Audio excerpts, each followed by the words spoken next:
For those of you that aren't familiar, the Seattle-King County Coalition on Homelessness is a policy advocacy organization. We really work largely at the local county level, increasingly at the state, and even sometimes into the federal landscape, and we certainly track at that level. But we really try to support real solutions for housing justice and homelessness and people experiencing housing instability. So we really like to mobilize our community in that way. We have monthly general membership meetings that are open to the public. We have a variety of trainings. Mckinney-Vento training is just one of them, and we'll be throwing in some others that are really relevant to folks that might be working with youth, young adults, and families around public benefits and accessing temporary assistance for needy families and Work First and a lot of the support systems that go into that. We do a lot of voter registration work and voting rights restoration work as well. And then we really like to show up in spaces where we can support all the good folks on the call here doing the amazing work that you do every day to help families, to help individuals, to help young folks that are living unhoused or unstably housed. So really, really pleased you're here with us. We've got an amazing group of both presenters, but also community agencies that are going to share resources, help, tips, tricks, all that kind of stuff with you, good information. So we're going to spend the first maybe half hour or so with more of a presentation style slide deck, really covering, what is the McKinney-Vento law? What are the services and the rights that students have access to? Some law changes that have happened, how to locate a McKinney-Vento liaison within a particular school district or school. That's going to take us to about 2:40-ish, give or take. Then we've got about 20 minutes for small breakout rooms, which we'll go ahead and put you into. You're going to have a McKinney-Vento knowledgeable facilitator in that room, and you will likely also have someone from Team Child there to share any perspectives, questions, or good information around the legality and any legal issues or questions that might come up. We're going to come back as a large group right about at 3 and just kind of do some high-level report out. And then we're going to have a resource fair. So we've got Sound Discipline, Northwest Harvest, Childcare Resources, and Team Child to really do a mini presentation on who they are, what their services are, how to refer, how they can help support you in the good work you do. And then we'll wrap up, and I will right now, I will throw a link into a post-training survey. We would love it if you would fill that out at some point. We really do look those over. We really do take that feedback to heart, and we really try to make any training and this training, a little bit more aligned with what folks need, what they're looking for, and that make sure this is a good use of everyone's time. So super happy you're here. We also have a wonderful resource document that was pulled together with other agencies that were not able to join us today. So we have a ton of information to share with you. Super excited. So I am going to do a brief introduction to our presenters today. We have Kayla Blau. Using she, her pronouns. She is a master's in social work, and she's a facilitator with Sound Discipline and a consultant for various nonprofits, including the Coalition on Homelessness. She's worked in social services for over a decade and previously worked for Seattle Public Schools McKinney-Vento office. So hugely knowledgeable. Sammy Iverson, also using she, her pronouns, master in social work with Building Changes, works in education and student homelessness, and she has worked in social services for over a decade and was previously a McKinney-Vento liaison. And then we have our very own Tim Marshall, he, him pronouns. He is our latest staff member at the coalition. So get to know him, share information, because we want to build those relationships. He was a McKinney-Vento student in his last year of high school and is also familiar with McKinney-Vento program administration and funding related to research that he did during his undergraduate studies and for his thesis. And he is passionate about building solutions for youth experiencing homelessness, especially unaccompanied minors, and loves working with providers who tirelessly serve them. So we've got an amazing panel of facilitators for you all. And on that note, Kayla, I'm going to hand it off to you. Awesome. Thanks, Jody. If we could go to the next slide, please. Welcome, everybody. I love to see where y'all are coming from in the chat. So we'd just like to start acknowledging that we're on the traditional land of the first people of Seattle, the Duwamish people, past and present, and honor with gratitude the land itself and the Duwamish tribe. And in the context of this conversation, really grounding in the realities of boarding schools and the erasure of the true history of Indigenous folks on this land. And we would love to have as much participation here as possible. Please put any questions in the chat. There are no silly questions. This is complicated stuff and things that we don't get a lot of opportunities to learn about working on the ground level. So yeah, please raise your hand. We'll have multiple Q&A sections. And next slide, please.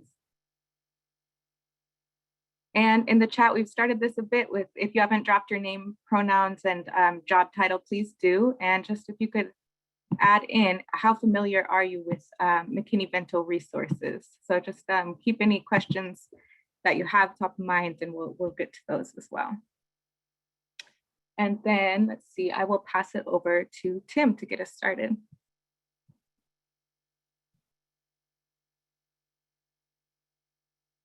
Okay, thank you so much, Kayla. So let's start off talking about the Mckinney-Vento program. What is it? How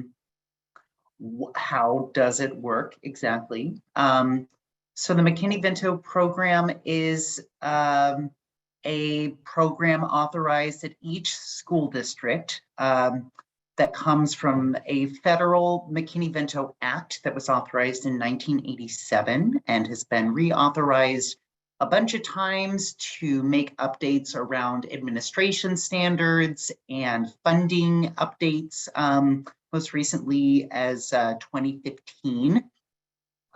It is a program designed to address problems that homeless children and youth have when it comes to enrolling, attending, and succeeding in school. Set by the Department of Education, the U.S. Department of Education, that says that if a student lacks fixed, regular, and adequate nighttime residence, they are a homeless youth and they are entitled to McKinney-Vento program benefits. Breaking that down a little bit, I mean, I'm sure some of y'all can think of examples where fixed, regular, and adequate could match, but just to break it down, mixed means not subject to change. It means not moving from place to place regularly. A person is experiencing homelessness if they are staying in spaces in spaces not meant for habitation, in shelters or short stays in permanent housing and potentially moving within those spaces. Regular housing, which is allowing for a predictable routine, a consistent sleep schedule, a meal schedule, some predictability. A person experiencing homelessness likely does not have access to predictability in their lives as much. And then a student experiencing homelessness may not have adequate nighttime residence. This means that it's a space that doesn't fit physical and psychological needs, in which a person can feel safe, can do care activities such as bathing, reading, learning, decompression spaces, and can also have an opportunity to do schoolwork or other work as needed. It's important to mention, I think, that students who are undocumented and over 18, as long as they are students, can be eligible for Mckinney-Vento services. And it can be a little tricky thinking. I wanted to mention it can be a little tricky thinking about eligibility as homeless sometimes There are different definitions of homelessness that have been used over the years. For example, the HUD definition is sometimes used, which inadvertently misses students who are doubled up in homes with other families. But just remember, a person is experiencing homelessness, a student is experiencing homelessness if they are lacking fixed, regular, and adequate nighttime shelter residence. Next slide, please. And yeah, the last thing I wanted to chat about really quick is just a note on homeless unaccompanied youth. This is a unique population of people experiencing homelessness in that they are a minor not accompanied by parents. They are entitled to the same services that everyone else accompanied by parents are under Mckinney-Vento. Liaisons must serve that student, understanding that they have unique needs and challenges. Homeless unaccompanied youth are uniquely vulnerable in that they are more likely to be LGBTQIA+. They are more likely to be fleeing abuse or violence or family dysfunction. There are often fewer services that are able to be accessed by an unaccompanied youth in the community, such as housing. Yeah, there are resources that we can link you to for advice on serving unaccompanied minors. But at this point, I think I want to pass it back to Kayla to talk about some recent developments in terms of rights of unaccompanied youth experiencing homelessness. Awesome. Thank you, Tim. Ready for the next slide. And before I get into this, I just want to give some examples of some situations that unaccompanied youth that I've worked with had been in, because sometimes that doubled up definition discrepancy that Tim pointed out can be really confusing. So even if an unaccompanied youth is living with their auntie or cousin, and it seems like a pretty stable situation, but if that auntie or cousin could kick that student out at any time, or if their name isn't included on a lease, then they still qualify for Mckinney-Vento. And we're excited that these new laws passed recently. This is why the coalition loves hearing from member organizations and folks on the ground working with students experiencing homelessness, because they can move that up to policy level, which is what happened with these laws. So when COVID hit, a lot of advocates were coming out saying, hey, unaccompanied youth are unable to get the vaccine because they don't have, an adult that is allowed to sign off on that. And that law then got expanded so that any primary health care, unaccompanied youth are able to consent to their own care, including vision, medical, dental, from a Mckinney-Vento liaison. And another exciting new one that just got passed, I believe, last year, was that unaccompanied youth can obtain state identification cards without all of those identification documents. If you've ever been to the DOL and they're like, we need your whole life on multiple different, official papers, they don't need to have, if they've lost birth certificates or social security cards as they've been moving around, that can no longer bar them from getting a state identification card. I was a child advocate at a shelter for many years and recently helped a student go through this process. And it's so new that even the DOL and the Mckinney-Vento liaison didn't know that it was passed. So just like an advocacy tip as you're working with folks to jump through all of the hoops and obstacles, OSPI is always, there as a fallback to, advocate alongside with you as far as like, no, this is actually a law that passed and these are the steps that we need to take. So that's an exciting new one.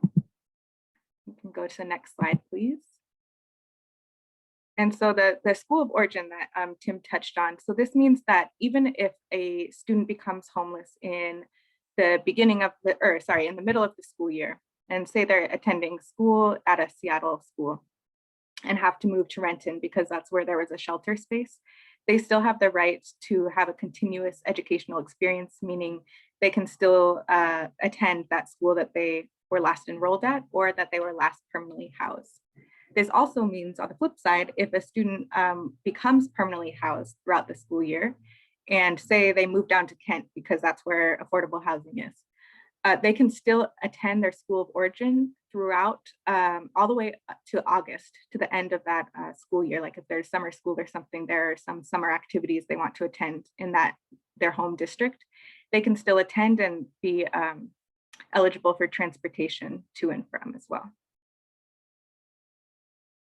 Next slide, please.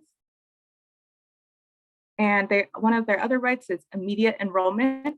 And this is another one where you might get a bit of pushback sometimes just because of the constant turnover that we're seeing in school staff and lack of training opportunities for McKinney-Vento. So folks might try and turn you away or turn your clients away if they don't have birth certificates, immunizations, all of those things to register for school. And yes, we can send out a PowerPoint. And so the immediate enrollment means without delay.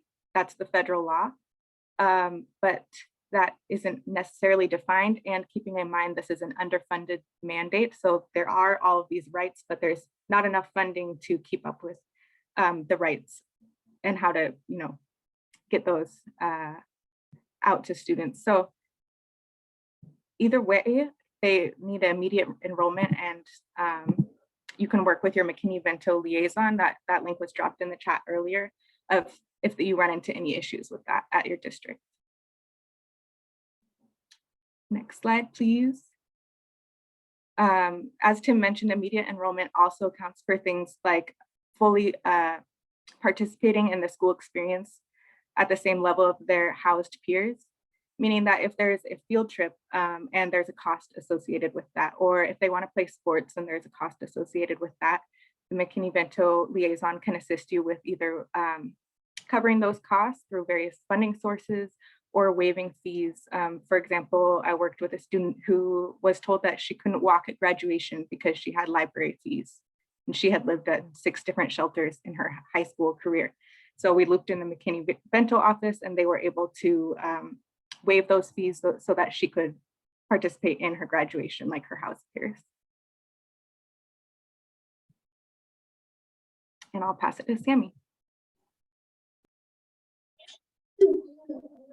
Thanks, Kayla. So I was just going to say, I think anyone on the call that has heard McKinney-Vento immediately kind of jumps to this transportation piece. And it is a huge piece of this mandate and what it hopes to do for students to be able to access education services and go to the things that they want to attend that are school related. So when it comes to that kind of obligation, we want to make sure that students are able to get their needs met in terms of getting to and from their school of origin. I also wanted to share this link with you all that just, just some light fun reading for if you're ever interested a little bit more in depth about the role of the McKinney-Vento liaison. We don't have a ton of time, so we don't get to go deep into the weeds of that, but school of origin is actually a really tricky kind of distinction to be made, but that is held by the McKinney-Vento liaison in your district. Also, we want to make it known that transportation services should begin without delay. And what I will say, just kind of repping my past 2 years with a district as a McKinney-Vento liaison, what that usually means is within 3 to 5 business days. So there's some irony without that delay piece involved, but the transportation systems, especially post-COVID, have been heavily overwhelmed. And it's not to say that at the end of the day, the most important part is that the student can make it to school and that their accommodations are in place for stability and their ability to, make it to school within that housing crisis regardless. But I would just also throw in that that setup should happen immediately, sometimes depending on bus drivers, on kind of what's going on internally with the school. This is going to look different district across the state. So I think Tim mentioned this a little bit earlier, but we it doesn't always mean that, you know, your big yellow bus is going to be able to make it to where that student needs pickup and drop off. Oftentimes we have seen definitely like taxis that are, you know, have the proper licensure to be hired by the districts, things like that come into play. And I'm going to go through a couple other options transportation wise on the next slide, please. So what we're looking at is just really like thinking outside of the bus as a riff on thinking outside of the box, right? Just thinking creatively. So what we know is that every community is set up different. That could be, you know, rural communities, you're not going to see a ton of transportation resources in terms of public transportation, depending on the age and kind of if the student has siblings or not. It's going to make a difference on what that form of transportation looks like. So transit passes, absolutely, when possible. Paying parents or trusted family members to transport. So what that means is if you know someone that you trust with a car, you can have an in lieu of agreement written up through your McKinney-Vento liaison, and they will be paid for mileage to and from school to make sure that that child is able to get to school safely. So sorry, my son's with me and he knows that I'm presenting, I swear, every time. But another thing is using contractors, again, kind of that taxi situation. I know that like rideshare programs like Uber and things like that have been looked to by school districts, but it didn't necessarily pan out. Just in terms of the legalities and safeties for the that need to be in place for children to be in the care of those drivers. So that is something that's been thought about and continually is looked at, but that safety piece always comes up. And then exploring cooperative agreements and interlocal agreements with local districts. So Kayla and I were talking earlier, maybe you're between, you know, Renton and Seattle, and there's a transition happening between those districts. It isn't uncommon for districts, kind of neighboring districts, to talk to each other. There is a cost associated with all this transportation. So if you have good relationships between your districts, sometimes they're able to cost share and things like that. So I just wanted to highlight that as another option. And then another thing that came through really strong, both it was happening before COVID, but was highlighted even heavier after, is coordinating with your local community-based organizations. We're talking Boys and Girls Clubs, childcare providers, and turning them into transportation hubs. So finding a way to kind of bring your community together, and that bus can come, and then they're able to pick up, you know, a handful of kids, as opposed to one child from this address and another child from another address. So that's something also that was, I thought, really great to see as a model, if it's something that can, you know, be pulled off within your community. And then the next slide, another fun part of McKinney-Vento, but also like from everyone's point of view that I saw, role, title, all that in the check-in, showing up as an advocate. So at the end of the day, I think this part's really important to know, that the household and student are able to file a dispute if they don't agree with the ruling of their local district McKinney-Vento liaison. So, you know, reading from the slide here, if a dispute arises over eligibility, the student must be immediately enrolled in school in which enrollment is sought pending final resolution of the dispute. So basically what this means is if a dispute is in play, that student should not be impacted by that in any way, shape, or form. So it will immediately default into that student absolutely will receive McKinney-Vento services, absolutely will receive transportation until that dispute is resolved. So I think that that's something that's really good to know. To be honest, when I was a liaison for a couple of years, there wasn't a high level of disputes. I think there was maybe 1 or 2 in those 2 years. So that doesn't mean that looks like that for every other district, but I just wanted to highlight, like, just because a liaison makes a decision that a household doesn't agree with, it is never the household that should have to deal with that situation. You want this?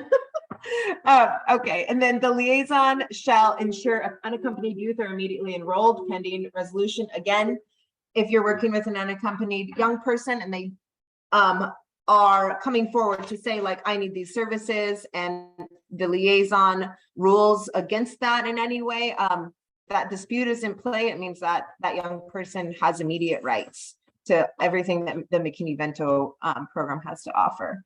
And then the parent, guardian, or youth must be referred to the liaison.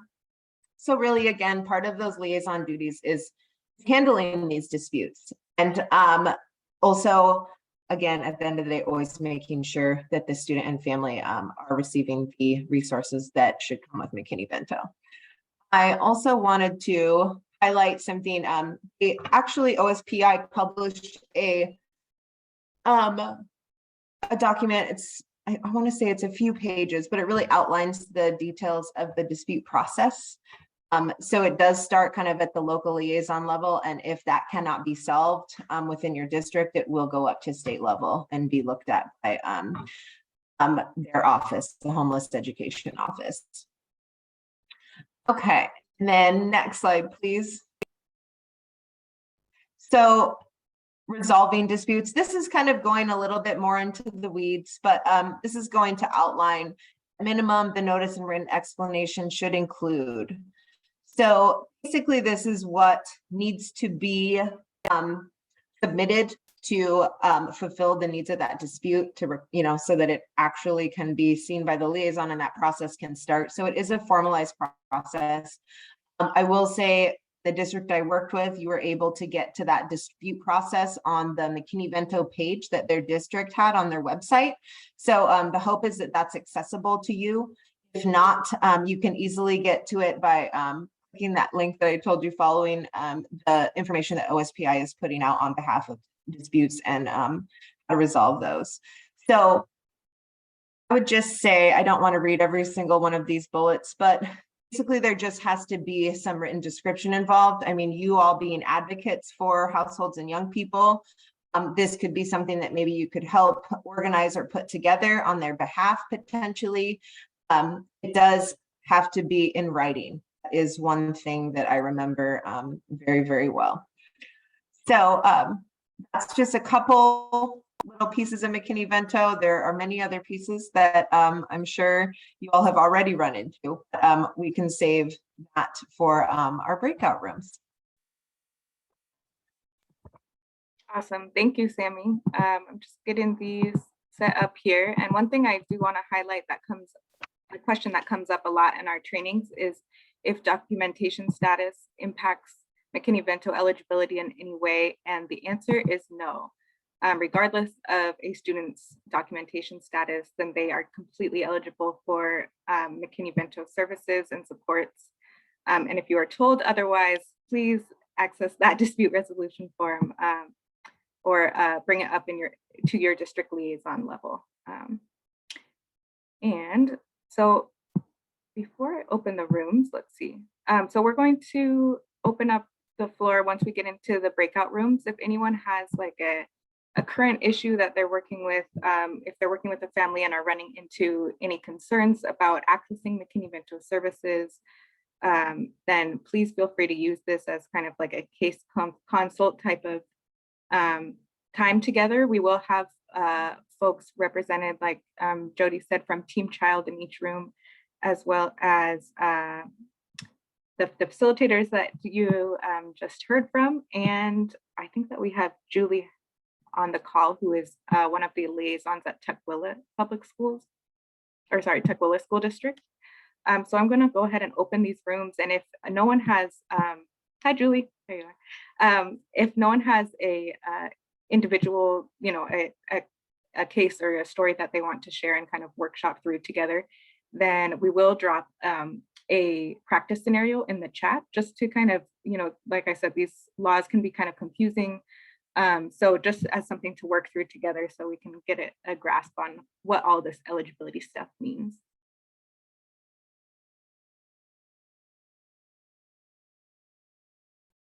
Up next, we've got Claire Lane from Northwest Harvest to share a little bit about their programs, their resources. So Claire, thank you for being here. We really appreciate it. And I will hand the floor to you. Hi all. I'm technically not exactly from Northwest Harvest. I'm the director of the Anti-Hunger Nutrition Coalition, and Northwest Harvest is the parent, fiscal agent. So we as a coalition, we're a statewide coalition. We work on state and federal policy advocacy around hunger and poverty.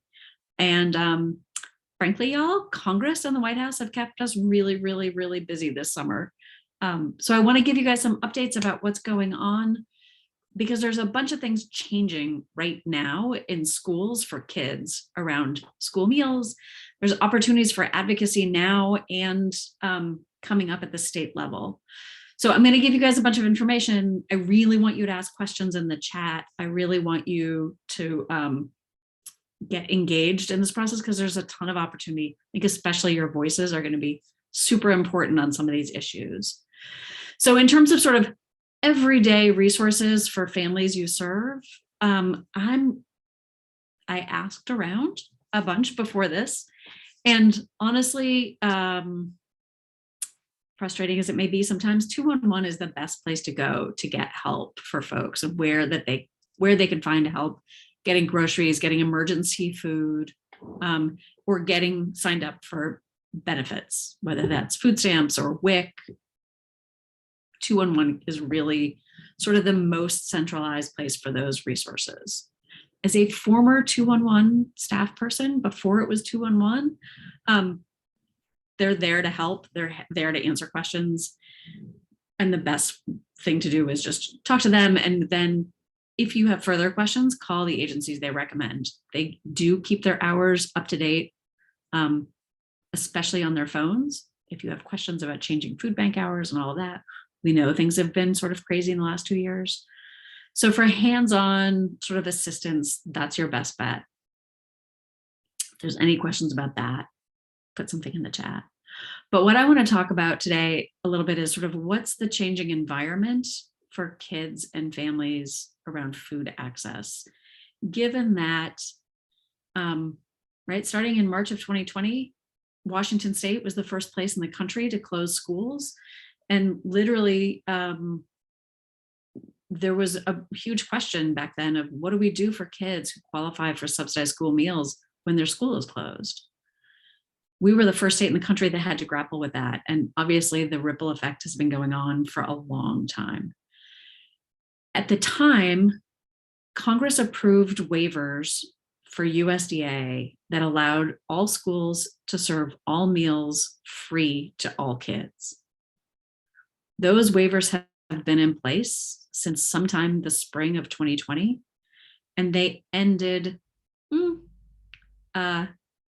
technically they ended at the end of June, but on June 28th, Congress passed a little bill that would sort of extend some of it through the summer for the summer meals program, which unfortunately was pretty much too late for most organizations and certainly schools to change their summer meal plans. We were super frustrated. It was a huge missed opportunity by Congress. But the rest of those waivers ended at the beginning of this school year. So depending on what school you're in, some of those schools are now back to having to charge kids who don't qualify for subsidized meals, having to charge kids. We passed a bill a couple of years ago that said, if a child qualifies for a reduced price meal, they don't actually have to pay that copay. The state now pays that for school breakfast and school lunch.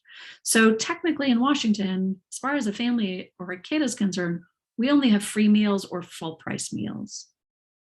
Any child who is experiencing homelessness is eligible for free meals. So any child that doesn't have a permanent place to sleep at night, they should be automatically identified in your system and make sure that they then get free meals. This is hugely important this year in particular, because families don't have to fill out school meal applications in a lot of schools. Because last year, We also passed a bill in the state legislature that would expand what's called the Community Eligibility Provision, or CEP. And what that means is certain high need, high poverty schools are able to continue to offer free meals for all kids. Separate from those COVID waivers, this community eligibility provision has been around since 2010. Washington has been super lousy about sort of taking advantage of that provision, and COVID has really changed that. Also, we passed a bill last session that basically hugely expanded the number of schools that could use this provision. So for example, not in King County, I'm just going to give you the example. In Spokane Public Schools, they are able to use the community eligibility for every school in their district. And for the next 4 years, every kid in Spokane is able to get free meals regardless of their family circumstances or income. In Seattle Public Schools, because of the way you qualify to do this program, not every school is able to use this provision. So in Seattle Public Schools, some schools will be doing free meals for all kids for the next 4 years, and some aren't. And so you can have a family where maybe their second grader is in an elementary school that's using community eligibility, but their high school student is in a high school that doesn't qualify.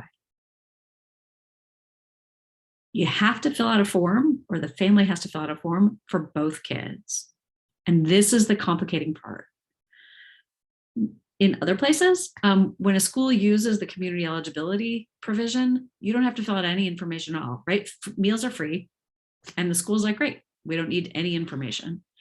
In Washington, we still require every year for families to fill out a form, either a school meal application, or in the case where there's a school that's offering free meals to all kids using community eligibility, they have to fill out what's called an alternative household income form.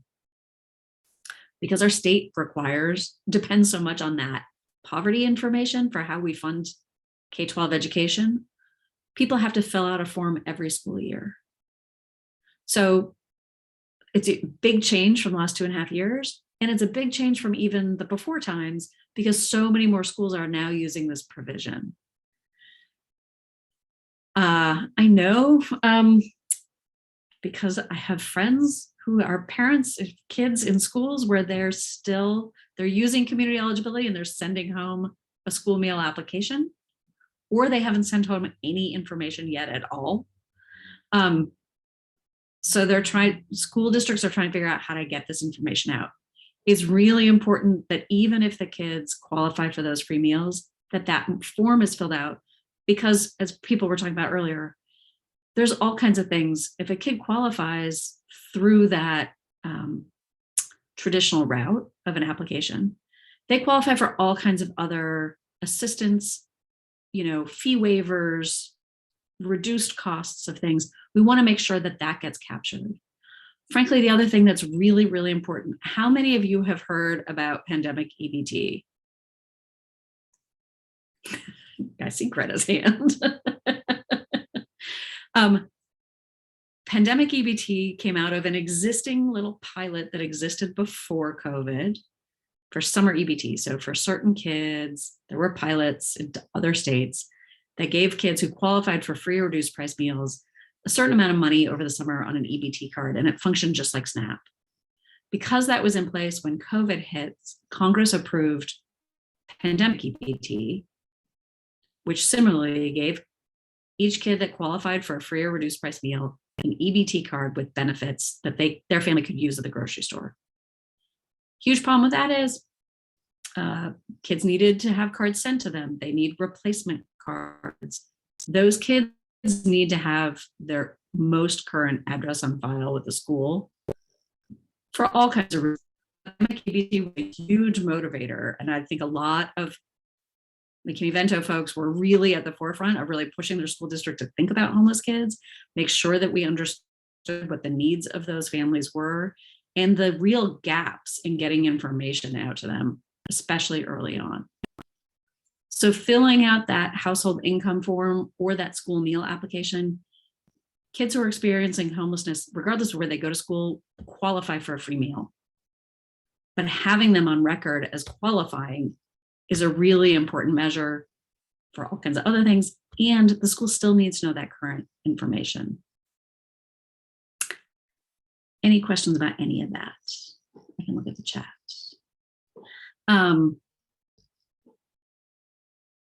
So those are things that are shifting this year for schools and for families. At the same time, back to school, Superintendent Reichdahl at OSPI had a press conference 2 weeks ago. OSPI is proposing for this upcoming legislative session that feeding kids school meals should be part of the definition of basic education in Washington state. And if passed, it would make it permanent for all kids in every school all across the state to have free school meals forever, y'all. Like, we would just do that. And by making it part of the state's definition of basic education means, unlike if this were just a budget ask, right? When we've eliminated the copay for reduced price meals, that's basically accounted for in the budget. There isn't really there is a bill, but it's not binding in a big way, right? They could repeal that at any point in a recession. And they've done things like that in the past. What OSPI is proposing and what the Anti-Hunger Nutrition Coalition members are going to be working a lot on is this idea of making it part of the definition of basic education, which would make it close, like politically impossible to repeal. It is amazing. It's going to be a big push. Using the community eligibility is going to be one way that school districts are going to use to make it more affordable for the state. So community eligibility will be one tool to help pay for this. So all of that paperwork and questions and applications and all of that is going to continue to be important moving forward. But this is like, y'all, we'd be the second state in the country. And we would be the first state in the country that would do it by way of redefining education for kids. So I want you to know this is coming. I want you to sign up, and I'll put the link in the chat. Sign up to get alerts from the coalition, from my coalition, not just this coalition. I'm very judicious. I don't send tons of alerts, but only when I need you to. You can sign up there. In all of this, Congress is trying, some forms or another, to sort of capitalize on the experiment, frankly, that COVID brought for how we feed kids and families. The House Education and Labor Committee has passed a child nutrition bill out of their committee, but it's sitting there because they haven't paid for all the fantastic things they've done. So I'm going to put a link in here. Our partners at Northwest Harvest have an alert where you can send messages to Congress to urge them to vote and pass child nutrition reauthorization out of the House and over in the Senate. Sooner than that, the Congress has to approve a continuing resolution for their budget, right? The federal fiscal year ends in a week. They don't have a new budget. They have what's called the continuing resolution. There is a renewed push to get Congress to pay for this coming school year, this one that's just started, to continue to offer free meals for all kids in every state. Between food prices and supply chain issues and all of the complications and difficulties families are still having, it's a hugely important thing. So we don't have a fancy alert for you, but tweet at your Congress members, certainly at our senators, how important this is and the kinds of resources that schools really need to meet the kids' needs. So that's my big pitch for being an advocate for feeding kids. I'm happy to answer any questions. And I will put my contact information in the chat if you have questions about anything else. Thank you so much, Claire. We'll give folks a chance to gather a thought or question and put it in the chat or come off mute. And apologies that I misassigned your agency. So thank you for that clarification and apologies. So yeah, again, just throw something in the chat, come off mute, raise your hand if you've got a comment or question for Claire. All right, I have a question. How many of you in the last 2.5 years had some kind of problem getting the right information for your homeless kids through your school district so they could get the help they needed? Yeah. I'm just gonna say thank you, Skitch, for being such a great advocate in this whole process and really being such a strong voice for kids experiencing homelessness who really, really got left behind. Well, thank you. And we are able to do what we do because of all of you doing what you do and us coming together in these moments. So yeah, it sounds like we got a nice little like preview. And, you know, the coalition every December does a legislative preview, invites many of the folks on this call to come and share what their legislative priorities are and come together around that advocacy. So thank you, Claire. Really appreciate you being here.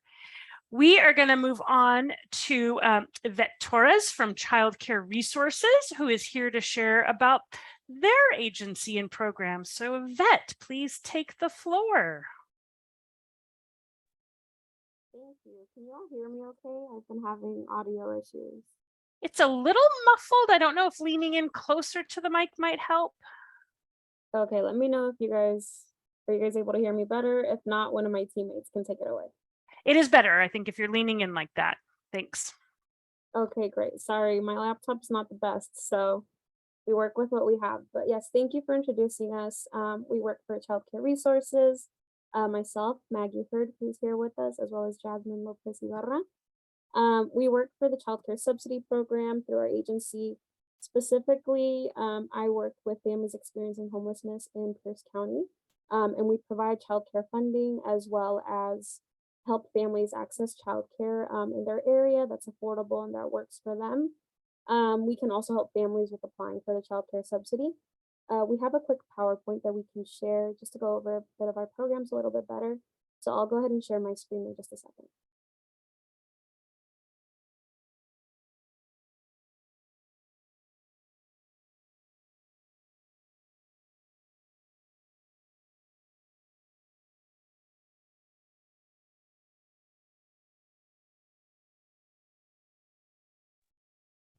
Okay, can you guys all see that?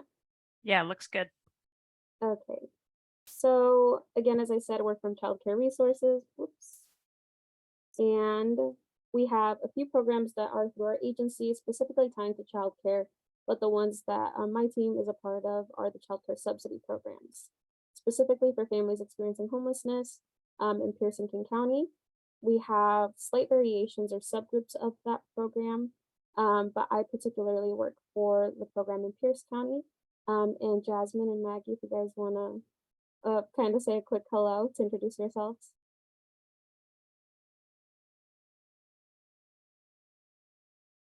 Believe it, here with us.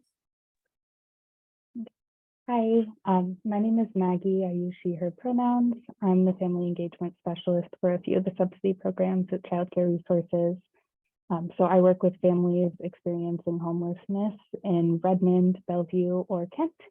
I work with low-income families in Bellevue, Redmond, and Covington, and I also work with veteran students throughout the county. And hello, everyone. My name is Jasmine Lopez Ibarra, she, her pronouns, and I work with families experiencing homelessness within the city of Seattle.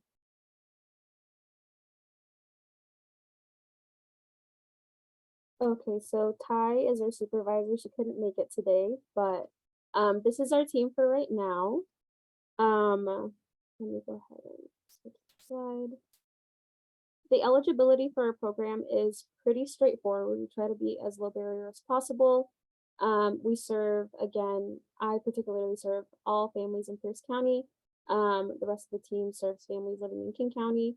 Eligibility is really just dependent on if the family meets the definition of homelessness as defined by Mckinney-Vento, which obviously you're all familiar with.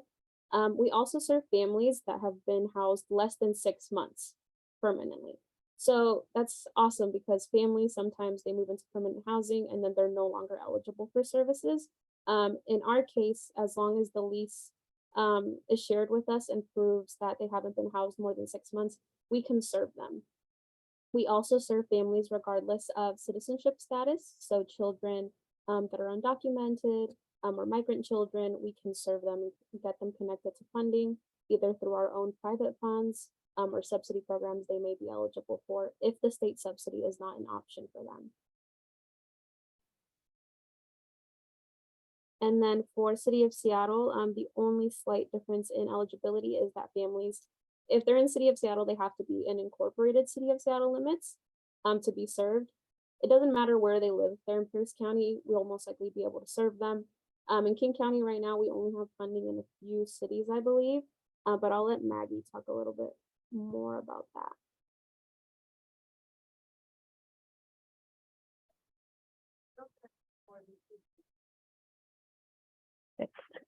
Yes, so that was correct that for the subsidy program for families experiencing homelessness, we only have funding in a few cities in King County right now. That might change in the future, and that's always updated on that website I linked in the chat. But we also have funding for housed and unhoused families as long as they meet certain income and eligibility requirements in other cities. So we currently have funding in Redmond, Bellevue, and Covington for the Child Care Financial Assistance Program, which is open to housed and unhoused families. And the eligibility is that all adults in the household must be in an activity. We're much more lenient in what the activity is than the state subsidy. They can be in job training or school. The families must be ineligible for Working Connections childcare, but if we come across a family that is eligible for the state subsidy, we can support them with their application. And they must fall under the income limits on that chart right there for household size and gross monthly income.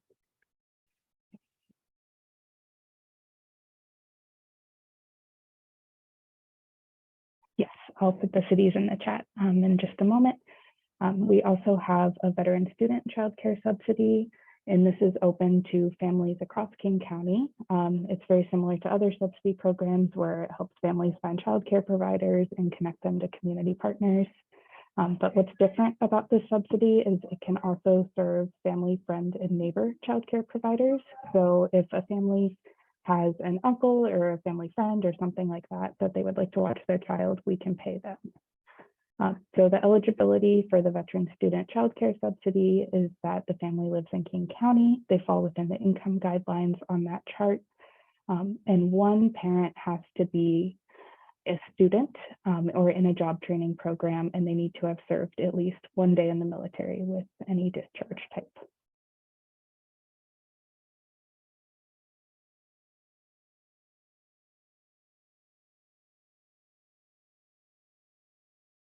All right, so for additional resources right now in King County, there's actually the Best Starts for Kids program.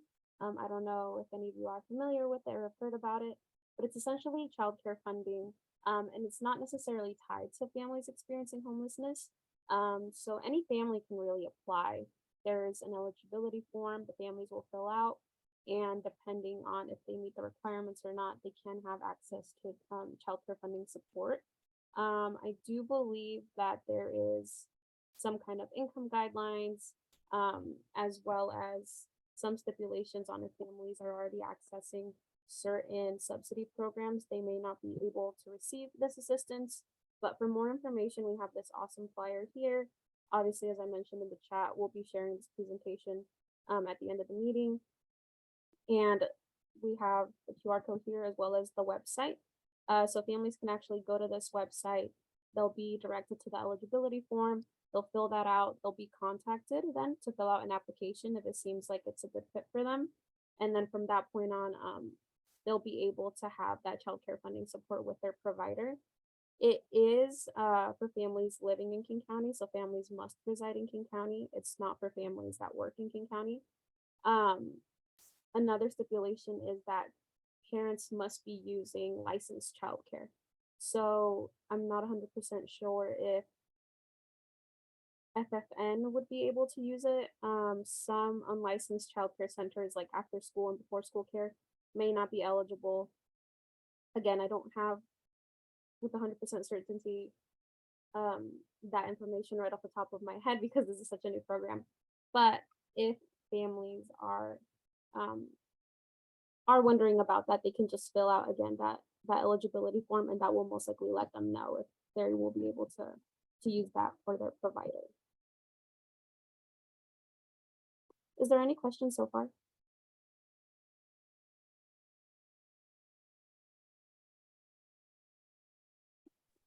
Nothing coming through the chat other than just the cities. Yes, so Maggie, I think, put the cities in the chat. And again, like I said, we'll share this PowerPoint so that everyone can have access to it. It'll include the links for our website where they'll be able to access the application to apply for the programs we are talking about today. At the moment, we're actually working on having an online application that filters families to the appropriate program. The application has not yet gone live, but as soon as it does, we'll make sure to upload those links. They'll be living in the they'll be living on our website on that page that is mentioned here. And we'll also do like a mass email letting you guys know that it's gone live. But what was I gonna do? I was gonna mention one more thing and I forgot. Let's see. Oh, there's not really a right or wrong way families can get referred to us, but if you are all in contact with families you think might be a good fit for our program, we do have an email that you guys can actually send questions to and information about the family. It'll redirect you either to the application or to one of us who can then at that point reach out to the family and start the enrollment process. Enrollment process is pretty simple. We try to be low barrier. We don't really require a whole lot of documentation. Most of the time, the biggest component is just making sure that family meets the Mckinney-Vento definition of homelessness. And usually we verify that simply by asking that the family self-disclose or self-declare and that a third party verify their housing situation. And once those documents are in, for the most part, we're able to serve the family. There isn't really a time constraint of how long we serve the family. We can help the family anywhere from 1 month if that's all they need. If that's all they need, up to 6 months. For families that are undocumented and can't access subsidies such as working connections, we may be able to assist them a little bit longer, but it's all dependent on how much funding we have. At the moment, Pierce County has quite a bit of funding, and there's not too many families enrolled. King County right now, there's only a few cities, I believe, that have funding, but Best Starts for Kids, again, is a pretty good option, and we can connect families with that as well.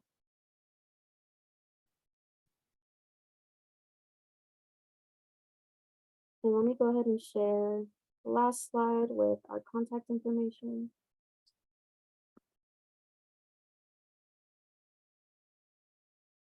So again, King County, Jasmine and Maggie are going to be your go-tos. Jasmine specifically, again, with City of Seattle families.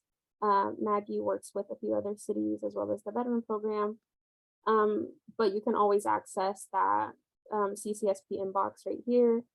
And that'll be a good place to go for just any general questions about eligibility, what cities are being served, any new programs, information about Best Starts for Kids. If families need help accessing childcare, just like a childcare provider, there's a really awesome call center, Childcare Aware of Washington, that we have connection to, so we can refer families out there, or they can just call Childcare Aware of Washington and get a list of centers sent via email or read over the phone.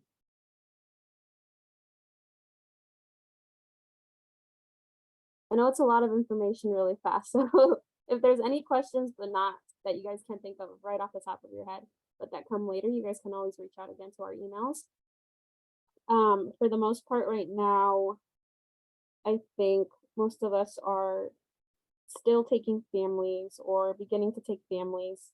But again, if you guys are not 100% sure if a family would be a good fit or not, please do send questions our way. We like getting information and connecting with as many providers and community partners as possible. We're trying to do better about outreach, obviously, which is why we were happy to join you all today. But definitely, if there's anything you guys would like us to know, any questions you guys have, any information you guys think would be helpful for us to know as well in terms of services schools are offering or issues schools are seeing in regards to childcare access for those families, it'd be great to keep us in the loop. So we'd appreciate that. Maggie, Jasmine, is there anything you guys would like to add? Anything I forgot? I think you got it all. I'll put our emails in the chat too, in case anyone needs them. Oh, wonderful. Thank you all for being here. Yeah, this is like a wealth of information, and it's really wonderful and great to have you all be here. I am going to turn it over to Greta Schultz and the Team Child crew to share a little bit about what they do. So Greta, please take the floor.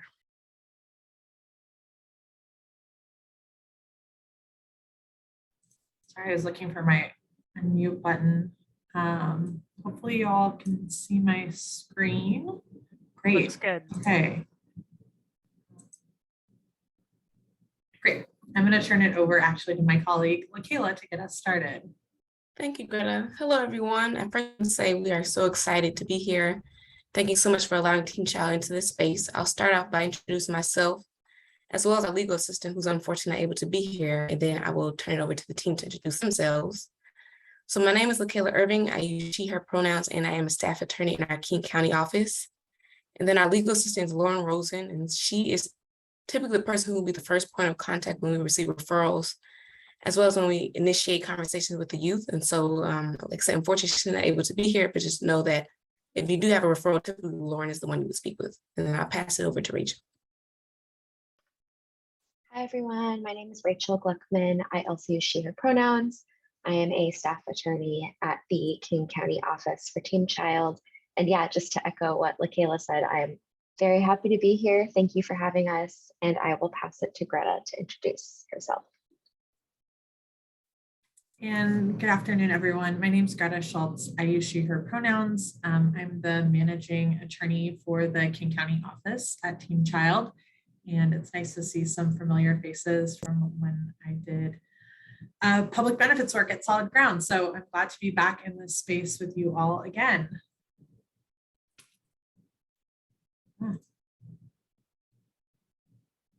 All right, so who we are. So our mission is to uphold the rights of youth involved or at risk of being involved in the juvenile legal system, to help them secure the education, healthcare, housing, and other support needed to achieve positive outcomes in their lives. This includes providing support from Mckinney-Vento. So if you have a youth and you think, hey, they can benefit from some legal resources or having an attorney on board, please reach out to our office to submit a referral so we can discuss if we have the capacity to take on the youth. We're more than happy to do so. But we really like to consider ourselves very holistic. So even if you don't see necessarily a category on here where you think a youth may have an issue that we could support, still send that referral, maybe we could still support them. And if we are not able to support them, we're not going to just leave you hanging and drying. We still can potentially provide other resources that may be best to fit their needs. Achieving our vision requires a bold goal of eliminating the use of youth incarceration across Washington state. That's something we love to focus on. So we like to be very particular with assisting youth to ensure that we are preventing them from being involved at all in the juvenile legal system. We can go to the next slide, please. What we do. So there are three main categories of what we do. The first is legal services, and this includes the categories that I just briefly mentioned, as well as Mckinney-Vento, emancipation, guardianships, things like that. We also do training and consulting, which we will discuss a little further later on. And the last category that we are provide emphasis on is policy advocacy. And as I mentioned, I just want to also say there are other counties in which we provide services. So one includes King, Pierce, Yakima, and Spokane. So if you have a youth in any of those counties, we are available to provide support. And I'll pass it over to Rachel. Thank you, Lakayla. So yeah, we serve youth between the ages of 12 years old all the way up to 24 years old. As Lakayla said, we have offices in 4 of Washington's largest counties, King, Pierce, Yakima, and Spokane. We are the King team, but yeah, if you have knowledge of youth in other counties, please let us know. We're happy to make their connection with the appropriate office. And if there are youth you know of that aren't living or don't have a legal issue in one of these 4 counties, also just to echo what Lakayla said, we don't like to leave people high and dry. So if there's any sort of kind of resource connecting or building that bridge that we can do, then I think we try to do that to the best of our ability. And then we also work with youth incarcerated statewide in juvenile prisons and community facilities. We do have a JR team, juvenile rehabilitation team, that travels statewide and works with young people who are housed statewide in these facilities. And so we provide kind of a large array of legal services. We can help youth facing barriers that have to do with schooling. So if they've been suspended or expelled, or they're at risk of being suspended or expelled, or they're having issues with truancy, dropping out, issues with enrollment, we can help with that. If school is not working for them, if they need an IEP or a 504 or other type of supportive, additional supports for accessing their education, or they're being discriminated against, that's absolutely something we can help advocate for. If they're feeling unsafe at home or they don't have a home, whether that's lack of stable housing or there's just conflict with family, we can help with things like that. Access to healthcare or counseling, mental health counseling, if they are in detention, if they're incarcerated in a juvenile rehabilitation institution or community facility, or if they are facing barriers with, finding employment or housing because of the juvenile record or anything with court fines and fees, we can help with record sealing or navigating that process. And then, yeah, if you have a youth you know of who you think could benefit from our services, or you have questions or want to do a referral, we accept referrals by calling our office directly. We have the phone numbers that are listed on this slide. You can also go to our website. The referral form is available on the website, and all of our office's contact information is also available on our website. And we do have a separate referral form for the juvenile rehabilitation youth. And I'll pass it to Greta. Yes, we just wanted to share, and now that I'm seeing this in larger form, it's not super clear, but what our referral form looks like. Basically at Team Child, we're super low barrier, so we will reach out to a youth kind of however the information comes to us. So don't get too hung up on filling out this referral form. If you don't have all this information about a youth that you're sending our way, that's totally okay. This is just a good starting place for us to get kind of basic background information before we reach out to the client directly. And just something I want to emphasize is that we are a youth services, legal services organization. So which means that young people are our clients, not their parents or guardians, but young people themselves. With school, and we're here talking about Mckinney-Vento, that can sometimes be a little bit more complex because parents have so many rights related to their children's education. So in that setting, we're definitely working in partnership with our client, who's the young person and their parents. But that sometimes means doing advocacy that's different from kind of what the parent might want. So in a Mckinney-Vento setting, maybe the parent wants the young person to go to a new school, and the young person might want to stay at their school of origin. So, we'd really work in that setting to try and get the young person's needs met, but really recognizing that in that situation, a lot of times it's the parents who hold educational rights.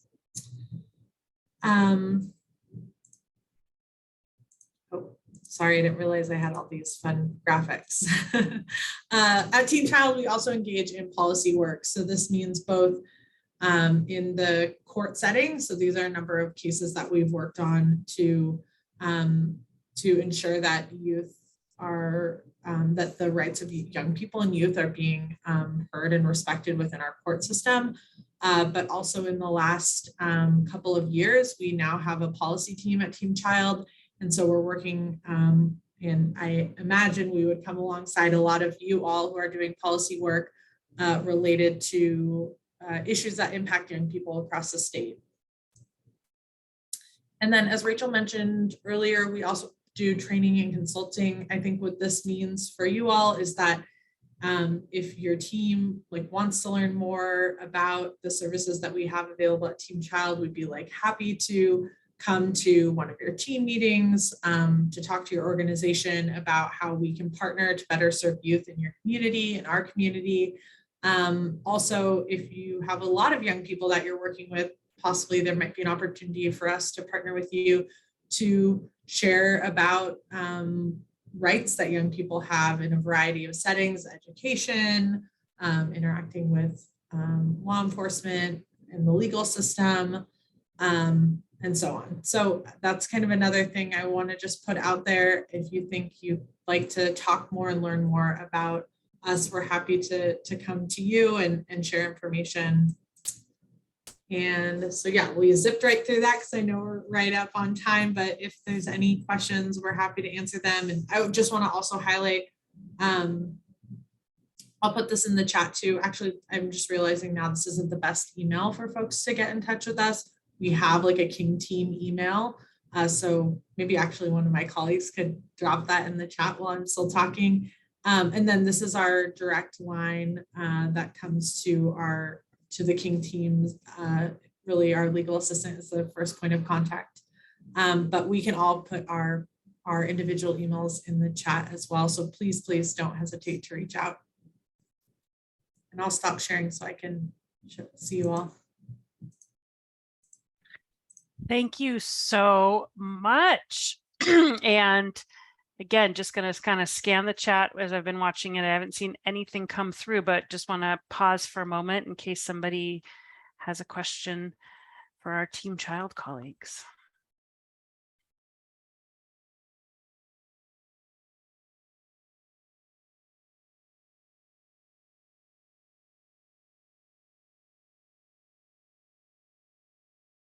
Okay, well, thank you for all that incredible information, being here to share that with us, all the resources.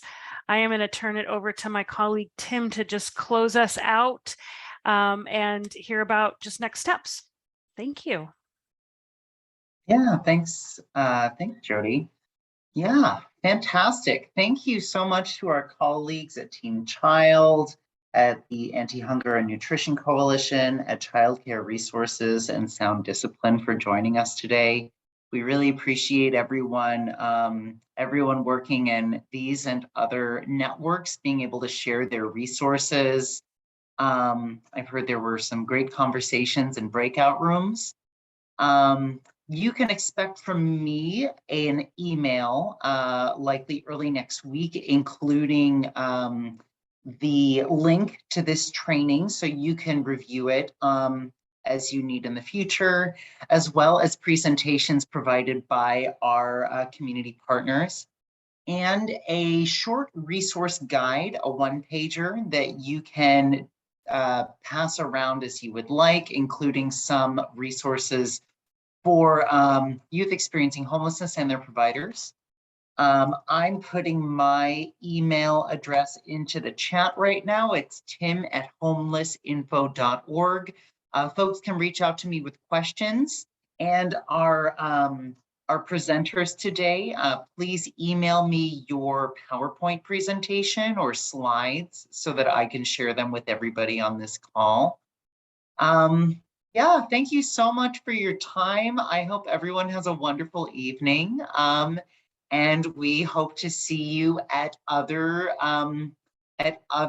trainings we have in the future as relevant to you. There will be information about that in my follow-up email as well. I'm giving everyone one last chance for questions. And if not, I hope everyone has a great day and we'll catch you next time.